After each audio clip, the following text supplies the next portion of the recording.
Bonjour à tous, dans cette vidéo on va aborder un sujet dont on a un peu entendu parler ces derniers temps. Le coronavirus. Coronavirus. Coronavirus. Le coronavirus. Du coronavirus. Voilà.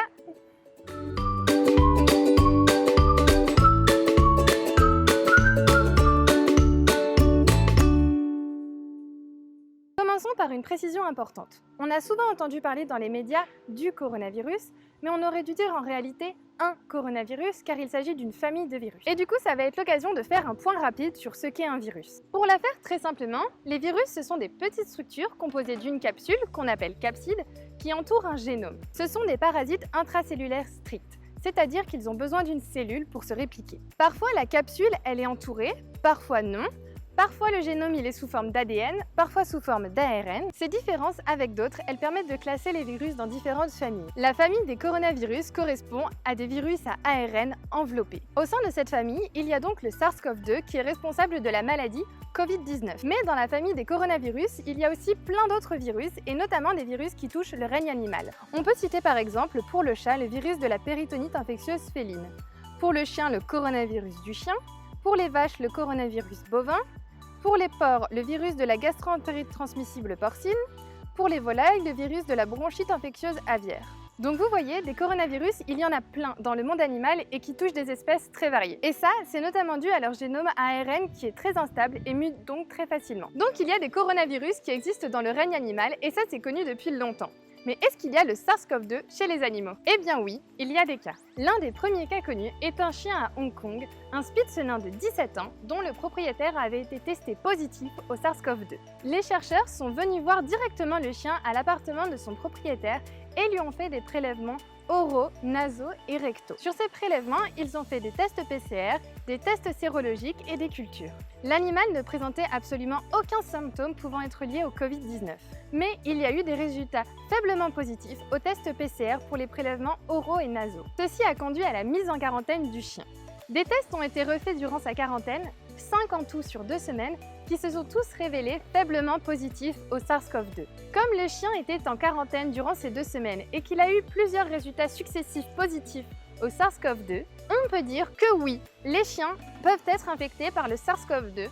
Et cela a d'ailleurs été confirmé plus tard par l'OIE, l'Organisme international des épizooties, qui est l'équivalent de l'OMS mais pour les animaux. Cependant, les tests positifs ne concernaient que les tests PCR des prélèvements oraux et nasaux. Tous les autres tests de ce chien étaient négatifs, ce qui implique que le chien était certes porteur du virus, mais il ne pouvait contaminer personne, ni un autre chien, ni un être humain. Depuis, d'autres cas similaires ont été décrits dans le monde, mais en très petit nombre. La plupart du temps, lorsque les propriétaires sont testés positifs au SARS-CoV-2, leurs animaux ont des résultats qui se révèlent tous négatifs. Pour les chats, il semblerait que, comme les chiens, ils peuvent être infectés par le SARS-CoV-2. Cependant, les chats seraient plus sensibles et pourraient se transmettre le virus entre eux. Mais ce n'est pas pour autant qu'il faut courir à la SPA pour se débarrasser de son chat.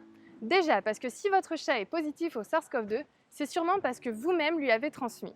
Et ensuite, parce que même s'il existe de rares cas qui sembleraient prouver que les chats peuvent se transmettre le virus entre eux, absolument aucune preuve existe à ce jour que les chats puissent transmettre le virus à l'homme. Donc si vous êtes malade avec votre chat, eh ben c'est parti pour 2 semaines de quarantaine ensemble. D'autres animaux se sont également révélés sensibles au SARS-CoV-2, comme par exemple des tigres et des lions dans un zoo à New York. Les primates tels que les babouins et les macaques seraient également sensibles au virus. Pour finir, je ne pouvais évidemment pas faire une vidéo sur le coronavirus SARS-CoV-2 et les animaux, sans pour autant citer celui qui est devenu une véritable star grâce à cette épidémie, le pangolin.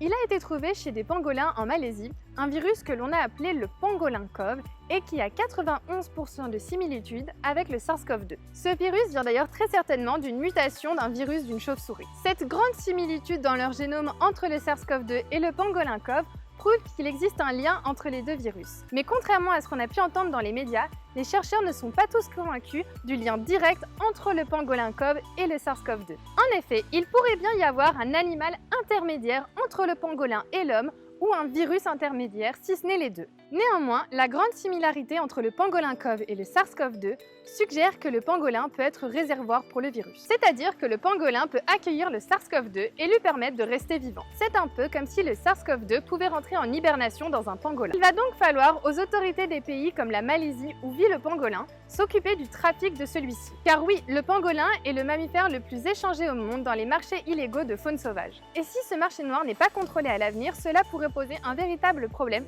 de santé publique mondiale avec une résurgence persistante du virus chaque année. Donc si on résume, le coronavirus SARS-CoV-2 vient de la mutation du virus d'un animal, le pangolin. Les animaux sont nombreux à pouvoir être infectés par le SARS-CoV-2 tels que les chats et les chiens. Cependant, les cas décrits à l'échelle mondiale restent rares. Des cas de transmission du virus entre animaux ont semble-t-il été prouvés. Cependant, à ce jour, aucune étude n'a réussi à montrer que les animaux pouvaient transmettre directement le virus à l'homme. À chaque fois, les animaux testés positifs au coronavirus le sont car ils étaient en contact direct avec des humains eux-mêmes déjà contaminés. Et voilà, c'est tout pour cette vidéo sur le SARS-CoV-2 coronavirus et les animaux. J'espère que ça vous a plu et que ça vous aura appris des choses. N'hésitez pas à liker la vidéo si c'est le cas, à commenter pour me suggérer des nouvelles idées de vidéos, à vous abonner, à partager, et puis je vous dis à la prochaine.